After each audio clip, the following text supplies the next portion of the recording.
Hello friends, Atul RS के इस digital platform पर आपका हार्दिक स्वागत है। फ्रेंड्स, हम पढ़ रहे हैं इंग्लिश लैंग्वेज सेकंड और आज अपने पढ़ेंगे टीचिंग मेथड्स। कौन कौन से हैं इंग्लिश लैंग्वेज सेकंड के, क्योंकि हम यूनिट नंबर 1 जो है इसे कर चुके हैं, यूनिट नंबर 2 को पूरा कर चुके हैं, यूनिट नंबर 3 के अंदर लिटरेरी टर्म्स जो अपने हैं वो अच्छे से कर चुके हैं। अभी इसमें से एडियम्स एंड फ्रेजेस और मॉडल्स जो हैं इसको अपने छोड़ रहे हैं और साथ ही साथ अपने फोर्थ यूनिट की भी अभी बात नहीं करेंगे। जो फोनेटिक हैं उनके विषय में अपने बात नहीं करेंगे, क्योंकि एक लंबा भी टॉपिक है और उससे इम्पोर्टेंट जो आपके डिमांड है जिसमें से प्रश्न भी ज़्यादा आने की संभावना रहती है दोस्तों। पाँचवीं और छठी जो हमारी यूनिट रहेगी उसके विषय में अपनी पहले चर्चा करने जा रहे हैं। तो यहाँ देखिएगा, यूनिट नंबर 5 का जो हमारा पहला टॉपिक है वो है प्रिंसिपल ऑफ टीचिंग इंग्लिश, जिसको अपने आज पढ़ेंगे। तो चलिएगा शुरू करते हैं आज की क्लास को और देखते हैं प्रिंसिपल्स ऑफ टीचिंग इंग्लिश कौन कौन से हैं हमारे। तो दोस्तों, यहाँ सबसे पहले हमें ये जान लेना होगा कि भारत में जो हमारी इंग्लिश लैंग्वेज है उसका स्थान कौन सा है। तो इंग्लिश लैंग्वेज को अपने हमेशा सेकंड लैंग्वेज के रूप में पढ़ते हैं या फिर फॉरेन लैंग्वेज के रूप में इसको पढ़ाया जाता है। तो भारत में अपने इंग्लिश को या तो सेकंड लैंग्वेज में पढ़ते हैं या फिर अपने पढ़ते हैं फॉरेन लैंग्वेज के रूप में, क्योंकि फर्स्ट हमारी हिंदी रहती है, हम हिंदी भाषी क्षेत्रों में रहते हैं तो विशेषता हमारी हिंदी ही है। सेकंड के अंदर अपने जो इंग्लिश को पढ़ते हैं और थर्ड लैंग्वेज के अंदर अपने कोई भी क्षेत्रीय भाषा को लेकर के देखते हैं, जिसमें संस्कृत, पंजाबी वगैरह अलग अलग भाषाएँ आपको देखने को मिलती हैं। अब देखिए, इंग्लिश को अपने सेकंड लैंग्वेज कहते हैं, लेकिन ऐसा कहने का जो अभिप्राय है वो ये है कि ये जो भाषा है अन्य भाषाओं से अधिक सार्वजनिक भाषा बन चुकी है। इसको अपने सेकंड लैंग्वेज क्यों कहते हैं? या तो हमारी फर्स्ट लैंग्वेज है, उसके अलावा जो भी लैंग्वेज है उनमें अगर अपने जन भाषा को कहें तो इंग्लिश ही उसका स्थान ले रही है, क्योंकि आप जहाँ भी देखते हैं या तो आपको क्षेत्रीय भाषा में लिखा हुआ मिलेगा या हिंदी भाषा में लिखा हुआ मिलेगा, उसके अलावा कुछ और है तो आपको इंग्लिश मिलेगा, या फिर इंग्लिश तो साथ में लिखा ही जाता है, आप किसी भी भाषा के रूप में उसको देखें। वैसे हम इस भाषा को फॉरेन लैंग्वेज भी कहते हैं, विदेशी भाषा के रूप में भी जानते हैं, क्योंकि इंग्लिश हमारे यहाँ जो पढ़ाई जाती है, हमारे क्लासों में जो पढ़ाई जाती है वो एक स्कूल के सब्जेक्ट के रूप में पढ़ते हैं, न कि हम किसी एक भाषा के रूप में पढ़ते हैं। हमें एक विषय के रूप में उसको पढ़ाया जाता है। जैसे हमारी मातृभाषा है ना, मातृभाषा का कोई हमारे सब्जेक्ट नहीं लगता है। हाँ, हो सकता है कि हिंदी आपकी मातृभाषा है तो फिर वो उसमें जुड़ जाए, वो एक संयोग कह सकते हैं अपने, लेकिन स्पेशली सब्जेक्ट के रूप में मातृभाषा तो क्योंकि हमारी क्षेत्रीय भाषा भी हो सकती है ना, उसके लिए कभी भी अपने पढ़ाते नहीं हैं। वो सब्जेक्ट के रूप में बहुत कम जगह पर लगता है, सभी जगह उसका उपयोग नहीं किया जा सकता है। लेकिन अगर हम आगे बढ़ें, जो हमारा प्राथमिक स्तर है हमारा बच्चों का, तो वहाँ पर अपने मातृभाषा के बाद में सेकेंड लैंग्वेज के रूप में, उसके बाद में जैसे जैसे आगे बढ़ते हैं तो फॉरेन लैंग्वेज की प्राथमिकता भी हमारी रहती है, क्योंकि वैसे भी आजकल जो सारा काम है वो इंग्लिश में ही हो रहा है। तो चलिएगा देखते हैं हम इस इंग्लिश को कैसे पढ़ाएं, बच्चे को अपने कैसे पढ़ा सकते हैं, वो कौन कौन से सिद्धांत हैं जिनको अपने काम में लें तो बच्चे को अच्छे से जो है इंग्लिश को सिखा सकते हैं, हमें सिखाना है दोस्तों। तो सबसे पहले जो हमारा आता है सिद्धांत, जो प्रिंसिपल है वो है प्रिंसिपल्स ऑफ नेचुरलनेस। तो ये क्या कहता है दोस्तों? आप इसको हिंदी में कह सकते हैं वास्तविकता का सिद्धांत, वास्तविकता का सिद्धांत। अब यहाँ ध्यान दीजिएगा कि ये जो टॉपिक है वो आपका पूरा समझने वाला है, ये अंडरस्टैंडिंग का टॉपिक है, समझ का टॉपिक है दोस्तों, यहाँ याद करने वाला नहीं है।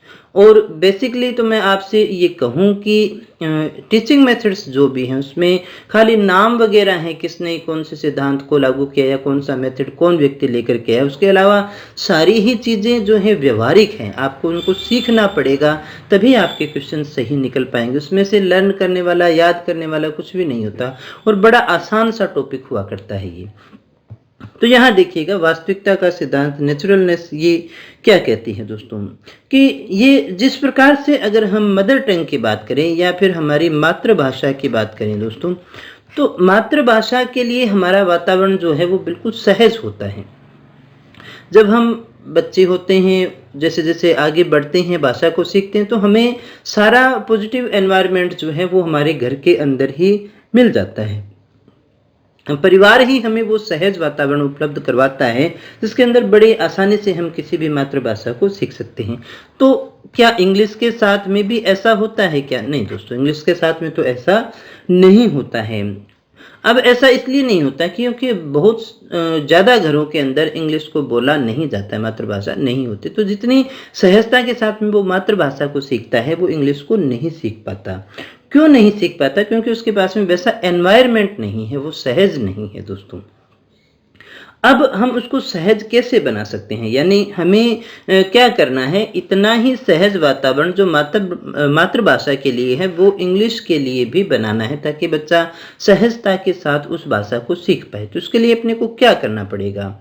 हम क्या करें कि मातृभाषा की तरह ही इंग्लिश भी हमारे लिए सहज हो जाए, या फिर ऐसा वातावरण बनाया जाए कि बच्चे को वो सहज लगे। तो यहाँ पर अपने क्या कर सकते हैं? हम पहला काम तो ये कर सकते हैं, जो भी हमारी क्लास है या जो भी हमारा प्लेग्राउंड है, जो भी हमारा प्लेग्राउंड है, उस प्लेग्राउंड के अंदर कौन मिलेंगे आपको? स्टूडेंट मिलेंगे। तो ये जो भी हमारे स्टूडेंट्स हैं उन स्टूडेंट से बातचीत करें, इंग्लिश के अंदर उनको बात करनी है, तो इससे एक एनवायरनमेंट हमारा तैयार होगा। दूसरा, आप क्या कर सकते हैं? आप ग्रुप डिस्कशन करवा सकते हैं दोस्तों। तो ये भी एक अच्छा मेथड रहता है। आप ग्रुप डिस्कशन करवाते हैं, बच्चों को आपस में बैठा करके, एक ग्रुप में बैठा करके उनको कह दिया जाए कि आपको इंग्लिश में जो है डिस्कस करना है, तो भी बच्चे जो हैं उस चीज़ से ज़्यादा सीख पाएंगे। तो ये ग्रुप डिस्कशन जो है वो आपको अरेंज करनी पड़ेगी। इसके अलावा आप क्या कर सकते हैं दोस्तों? तो स्टूडेंट जो है, टीचर और स्टूडेंट के आपस में जो चर्चा है वो भी इंग्लिश में ली जा सकती है। इसके अलावा सबसे ज़रूरी चीज़ रह गया कि टीचर जो है वो स्टूडेंट्स को क्या करे? मोटिवेट करे। वो स्टूडेंट को क्या करे? मोटिवेट करे कि स्टूडेंट्स जो हैं जो भी चर्चा करें वो इंग्लिश में ही करें। तो इससे क्या होगा, जैसा हम मातृभाषा को सीखते हैं, घर में हमारी मातृभाषा के प्रति जो वातावरण होता है कि हम सारे आपस में उसी भाषा में बात करते हैं, तो उसी प्रकार का एक एनवायरनमेंट जो है वो क्रिएट हो पाएगा स्कूल के अंदर। तो वहाँ पर जो टीचर है इस वातावरण को उपलब्ध करवा सकता है और इसी के द्वारा जो है वो अच्छे से इंग्लिश लैंग्वेज को सिखा सकता है। बात करते हैं दूसरे प्रिंसिपल की, तो ये है हमारा हैबिट फॉर्मेशन। देखिएगा दोस्तों, जो हमारी मातृभाषा है, हम सोचते भी कौन सी भाषा में? हम सोचते भी मातृभाषा में हैं। भले ही हमने इंग्लिश लैंग्वेज सीख ली हो, भले ही हम उसको काम में ले रहे हों, लेकिन हमें हैबिट किस चीज़ की है? जहाँ पर हम अटकेंगे तो हमारी मातृभाषा आनी शुरू हो जाती है। हैबिट क्रिएट करना पड़ेगा आपको, है ना? तो हैबिट जो है उसी के कारण हम सोच भी रहे हैं ना, बोल भले ही इंग्लिश में रहे हैं लेकिन हम सोचेंगे अपनी मातृभाषा में, फिर उसको इंग्लिश में कन्वर्ट करेंगे और फिर उसको बताते हैं। अब हमारे यहाँ राजस्थान में तो ये भी बड़ी देखिए दिक्कत हो जाती है। जैसे मान लीजिएगा आपकी मातृभाषा तो रह गई राजस्थानी, फिर आपने सीखी हिंदी, क्योंकि हिंदी को भी आपको एक भाषा के रूप में सीखना पड़ा, और फिर आपने सीखी इंग्लिश। तो इंग्लिश तो यहाँ पर कौन सी हो गई दोस्तों? तीसरे नंबर पर आ जाती है। यानी आप सोचोगे किस में? राजस्थानी में। फिर आप उसको ट्रांसलेट करोगे हिंदी में, और हिंदी से अपने किस में ट्रांसलेट करते हैं? इंग्लिश में करते हैं। क्योंकि हमने जो सीखा है, इंग्लिश भी सीखी, हमने सेंटेंस बनाने जो सीखे हैं वो अपनी हिंदी से ही तो सीखते हैं ना। तो यहाँ तक प्रोसेस थोड़ा लंबा हो जाता है क्योंकि हमारी हैबिट यहाँ पर नहीं रहेगी। तो अब यहाँ पर जो बात आती है कि आप बच्चों के अंदर हैबिट को डेवलप कैसे करेंगे कि बच्चा जो है उसकी आदत डाल ले। स्टूडेंट्स में आदत कौन कौन से डालनी पड़ेगी ये भी हमें देखना पड़ेगा। स्टूडेंट्स के अंदर अगर हमें इंग्लिश लर्निंग के प्रोसेस की एक आदत को निर्माण करना है, यहाँ जो हमें करना है कि इंग्लिश को सीखना वो शुरू करे, उसकी एक आदत उसके अंदर निर्माण हो जाए। तो कौन कौन सी आदतें हमें उसमें डालनी चाहिए जिसके उसको इंग्लिश की आदत हो जाए? तो नंबर 1 तो हमारे पास में आता है रिपीटिंग। तो सबसे पहले तो वो क्या करें दोस्तों? रिपीट करें, यानी बार बार किसी चीज़ को दोहराए। दूसरा अपने ले सकते हैं रीडिंग, यानी बच्चे में किसकी आदत होनी चाहिए? रीडिंग की आदत होनी चाहिए। तीसरा अपना क्या ले सकते हैं? लाइब्रेरी का, यानी बच्चे में किसकी आदत होनी चाहिए, लाइब्रेरी की हैबिट उसके अंदर होना चाहिए।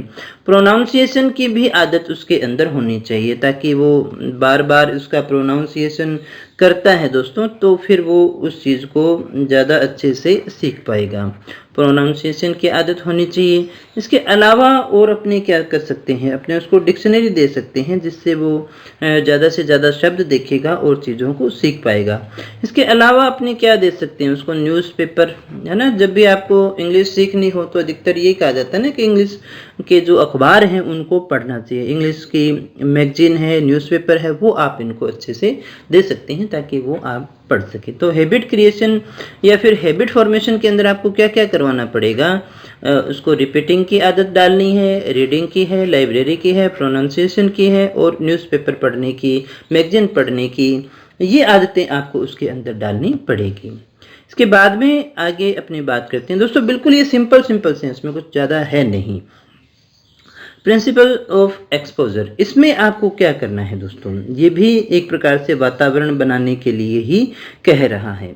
एक अच्छे अध्यापक को हमेशा क्या करना चाहिए, एक गुड टीचर जो अपना इंग्लिश का टीचर है, वो इंग्लिश लैंग्वेज को सिखाने के लिए एक उचित वातावरण का निर्माण करेगा। अब उचित वातावरण का निर्माण कैसे होगा, कौन से तरीकों को वो इसमें यूज कर सकता है दोस्तों, तो वो उसमें कोई भी आसान भाषा में लिखी हुई बच्चों को बुक बांट सकता है, जिससे वो क्या करें, अच्छे से सीख सकें। इसके अलावा हम क्या कहते हैं, इंग्लिश न्यूज़ उसको पढ़ने के लिए कह सकते हैं। इसके अलावा आप उसको इंग्लिश मूवीज़ के लिए कह सकते हैं, ताकि वो सीखेगा, उसके द्वारा बोलना सीखता है, सुनना सीखता है, सारी चीज़ें वहाँ पर काम में आती हैं। इसके अलावा इंग्लिश के कोई परिच्छेद हैं तो उनको भी, आर्टिकल जो हैं उनको भी चार्ट के ऊपर प्रदर्शित किया जा सकता है, तो चार्ट्स के द्वारा भी अपने इसको सिखा सकते हैं। तो एक्सपोजर के अंदर क्या करना है, आपको वातावरण तैयार करना है। किसके रूप में, आप उसको बुक बांट के कर सकते हैं, उसको ये कहें कि इंग्लिश न्यूज़ सुने, उसको ये कह सकते हैं कि आप इंग्लिश मूवीज़ सीखें, और आप उसको चार्ट बना करके भी दे सकते हैं, जिससे वो इंग्लिश लैंग्वेज को सीखे। यानी ये सारा डिपेंड करता है उचित वातावरण के ऊपर जो आपको सिखाना है। अभी तक देखिएगा आपने जो देखा है वो है एक तो नेचुरलनेस, यानी कि उसका ये सारा वैसे तो वातावरण पर ही डिपेंड करता है दोस्तों। उसको इंग्लिश के साथ में क्योंकि वो देखिए फेमिलियर नहीं है, तो फेमिलियर बनाने के लिए उसको क्या करें, उसके बीच में ऐसा माहौल बनाए, यानी डिस्कशन का जो माहौल है नेचुरलनेस में, यानी डिस्कस का माहौल अपने लेंगे, जहाँ भी वो बात कर रहा है वो इंग्लिश में करें। हैबिट के अंदर अपने को क्या करना है, देखिएगा, दोहराने की आदत डालनी है, पढ़ने की आदत डालनी है, लाइब्रेरी की आदत डालनी है, प्रोनाउंसिएशन की आदत डालनी है, उसको डिक्शनरी की आदत डालनी है, उसको न्यूज़पेपर की आदत डालनी है। उसी प्रकार से एक्सपोजर के अंदर अपने क्या करेंगे, यहाँ वातावरण बनाने के लिए अपने क्या करेंगे, उसको बुक दे सकते हैं, उसको मूवीज़ देखने की सलाह दे सकते हैं, चार्ट दे सकते हैं, ये सारे काम यहाँ पर अपने कर सकते हैं। इसके बाद में जो अगला अपना प्रिंसिपल आता है वो है प्रिंसिपल्स ऑफ मोटिवेशन। ये बहुत ही ज़रूरी है दोस्तों, ये सबसे ज़्यादा ज़रूरी है। ऐसा माना जाता है कि अगर बच्चे को टीचर न भी पढ़ाए और केवल मोटिवेट कर दे तो भी वो क्या कर सकता है, खुद अंग्रेजी को सीख सकता है दोस्तों। क्योंकि जिस प्रकार की इच्छा हमारी मदर टंग को सीखने की होती है, वैसी इच्छा हमारी इंग्लिश के प्रति नहीं होती है, तो इसलिए इंग्लिश जल्दी से समझ में भी नहीं आती है। तो इसलिए क्या किया जाए, टीचर के द्वारा बच्चों को ज़्यादा से ज़्यादा प्रोत्साहित किया जाना चाहिए इंग्लिश को सीखने के लिए। मोटिवेट करेंगे तो बच्चा जल्दी ही सारी चीज़ों को सीख जाएगा। इसमें ज़्यादा और कुछ है नहीं दोस्तों, फिर से दोहरा देता हूँ, बड़ा ही आसान सा टॉपिक है, इसमें ज़्यादा कुछ नहीं है। बस आप थोड़ा सा व्यवहारिक रहेंगे तो इन क्वेश्चंस को बड़ी आसानी से निकाल पाएंगे। उसके बाद में हम बात करते हैं अगले प्रिंसिपल की, तो वो है हमारा कोरिलेशन का मेथड। कोरिलेशन का मेथड है ना, कोरिलेशन अपना क्या कहता है, देखिएगा, उसको जीवन के साथ में जोड़ देना है। कोरिलेशन किसके साथ में करना है दोस्तों, उसको जीवन के साथ में जोड़ देना है। यानी जो भी हमारे सामान्य जीवन जिसमें जो परंपराएं हैं, रीति रिवाज है, मुख्य विशेषताएं हैं समाज की, उसके साथ में उसको जोड़ देना चाहिए। और अंग्रेजी भाषा के वाक्य और शब्दों के अर्थ समझने के लिए वास्तविक जीवन जैसा माहौल उसको बना करके दे देना चाहिए। उसी एनवायरनमेंट में उन चीज़ों के विषय में वो बात करेगा। वैसे भी ये कहा जाता है संबंध के सिद्धांत के अंदर, जो आप सिखाना चाहते हैं उसको उसके दैनिक जीवन से जोड़ दें। उसको वैसा का वैसा वातावरण अगर उपलब्ध करवाया जाए तो वो जल्दी सीख जाता है। यानी इस सब्जेक्ट का मैटर जब भी आप पढ़ा रहे हो तो उसको जीवन के साथ में, परंपराओं के साथ में, जो हमारी रीति रिवाज रहेगी उनके साथ में अगर अपने इनको जोड़ देते हैं, कस्टम्स हैं, हमारे ट्रेडिशंस हैं, तो उनके साथ में जोड़ देने से बच्चे के लिए एक वास्तविक जीवन जैसा माहौल बन जाएगा और वो जल्दी ही चीज़ों को सीख पाएगा। फिर हमारे पास में है लर्निंग बाय डूइंग। ये तो आप अच्छे से जानते ही होंगे। ये कहता है करके सीखना। जो कुछ भी हम सीखते हैं वो करके ही सीखते हैं। ये सबसे इम्पोर्टेंट हमारा होता है और ये किसी भी विषय के अंदर जरूरी होता है, क्योंकि करके सीखा हुआ हमें सबसे ज़्यादा याद रहता है। अब ये जो सिद्धांत है वो करके सीखना पर जोर डालता है। और ये अपने कह सकते हैं, अगर आपसे पूछा जाए कि एक क्वेश्चन के रूप में कि इनमें से सबसे बेस्ट मेथड कौन सा है फॉरेन लैंग्वेज को सीखने के लिए, तो यही हमारा सबसे बेस्ट तरीका है इंग्लिश फॉरेन लैंग्वेज को सीखने के लिए, क्योंकि यहाँ पर हमारे इंग्लिश को अब भी फॉरेन लैंग्वेज के रूप में ही स्वीकार किया जाता है। बहुत ही जल्दी और आसानी से इसको सीख सकता है दोस्तों। अब यहाँ पर यानी उसको शब्द और वाक्य सुनने चाहिए, फिर उनको ब्लैक बोर्ड पर लिखना चाहिए, फिर दूसरी क्रियाएं करनी चाहिए। यानी उसको एक्टिविटी बेस्ड लर्निंग अगर हम उसको सिखाएंगे, खेल वगैरह बहुत सारी चीज़ें हैं जो अपने इसके अंदर ऐड कर सकते हैं। यानी वो लर्निंग बाई, देखिए डूइंग है, वो एक्टिवेट बेस्ड लर्निंग ये भी कह सकते हैं, एक्टिविटी बेस्ड लर्निंग भी अपने कह सकते हैं। जैसे आजकल स्कूलों में ABL किट के रूप में भी इसका यूज़ होता है। यानी गतिविधि आधारित जो शिक्षण उसको करवाया जाएगा, खेल भी होंगे, कार्ड्स होंगे, यानी वहाँ पर वो अपने हाथों से, उच्चारण से कुछ ना कुछ वो कर रहा है तो वो जल्दी सीख रहा है। इसके बाद में अगला हमारा जो प्रिंसिपल आता है, principle of using mother tongue, यानी अपने मदर टंग का यूज़ करते हुए इंग्लिश को सीखते हैं। जैसा अभी हमने शुरू में ये बात भी की थी कि बच्चा जब बचपन से मातृभाषा को सीखता है तो उसी तरह से हम क्या करें, क्या इंग्लिश को सिखा सकते हैं दोस्तों। तो विदेशी भाषा को सीखने के अंदर, फॉरेन लैंग्वेज को सीखने के अंदर ये सिद्धांत कहता है कि मदर टंग भी क्या हो सकती है, सहायक हो सकती है। क्योंकि आप जो पढ़ा रहे हैं ना, अब अगर आप बच्चे को, जैसे टेबल है, टेबल उसने कभी देखा नहीं है तो उसको बारे में नहीं जानता है, चारपाई के विषय में नहीं जानता है, लेकिन उन शब्दों को जब आप मदर टंग के अंदर उसको यूज़ करेंगे तो वो बड़ी आसानी से सीख जाता है। और फिर उसको ये बता दें कि इसको जब हम मदर टंग में ये कहते हैं तो इंग्लिश के अंदर अपने इसको ये कहते हैं। यानी जब आप फॉरेन लैंग्वेज को सिखा रहे हैं उसको मातृभाषा के माध्यम से सिखाएं, चाहे वो अपनी हिंदी हो सकती है या कोई अन्य मातृभाषा भी हमारी हो सकती है। ये एक दूसरे को सपोर्ट करते हैं ना, मातृभाषा सपोर्ट कर, क्योंकि थर्ड लैंग्वेज यहाँ पर बीच में नहीं आ रही है, इसलिए आप इसको मदर टंग का यूज़ करते हुए द्विभाषी रूप में भी आप इसको सिखा सकते हैं।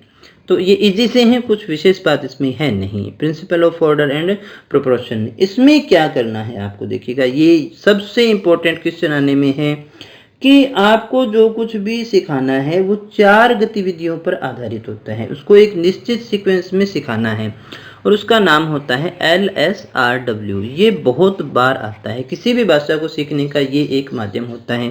अगर आप इसको हिंदी में बनाना चाहे तो सुबोपल्ली के रूप में आप इसको देख सकते हैं, यानी सुनना, बोलना, पढ़ना और लिखना। Listening, writing, listening, speaking, reading और राइटिंग के रूप में आप इसको देख सकते हैं। तो सबसे पहले बच्चे को क्या सिखाएंगे दोस्तों, इंग्लिश को लिसन करना सिखाएंगे। उसको लर्न करने के बजाय उसको सबसे पहले ये सिखाएंगे कि वो सुनने की आदत डाले दोस्तों। किसकी आदत डाले, वो सुनने की आदत डालेगा तो फिर वो जल्दी सीख जाएगा दोस्तों। तो सबसे पहले उसको क्या सिखाएंगे, अपने लिसनिंग की आदत उसमें डालते हैं। फिर उसके बाद में जो हमारा अगला आता है वो आता है स्पीकिंग। अगला जो हमारा आता है वो कौन सा हो गया, वो हो गया स्पीकिंग, यानी उसको कौन सी आदत डालें, कैसे उसको सिखाएं, बोलना सिखाएं। सबसे पहले सुनने का, है ना, क कबूतर ख खरगोश जैसे ABCD है, उनको बार बार उच्चारण किया जाता है ना। पहले बच्चे को सिर्फ सुनना सिखाया जाता है, फिर वो उसके पीछे पीछे बोलते हैं, फिर उसको स्पोकन के अंदर डालते हैं, फिर उसको अपने किस पे डालेंगे, फिर अपने उसको डालेंगे रीडिंग के ऊपर। फिर उसके बाद में वो क्या सीखेगा, रीड करना, और उसके बाद में वो क्या सीखता है, राइटिंग सीखता है।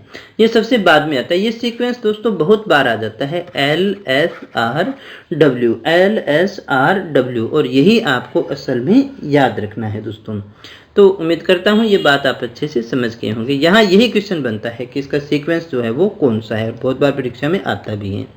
फिर देखिएगा प्रिंसिपल ऑफ कॉन्क्रीटनेस, ये क्या कहता है दोस्तों, ये कहता है कि जो पुराना ज्ञान है उसके साथ में नए ज्ञान को जोड़ना।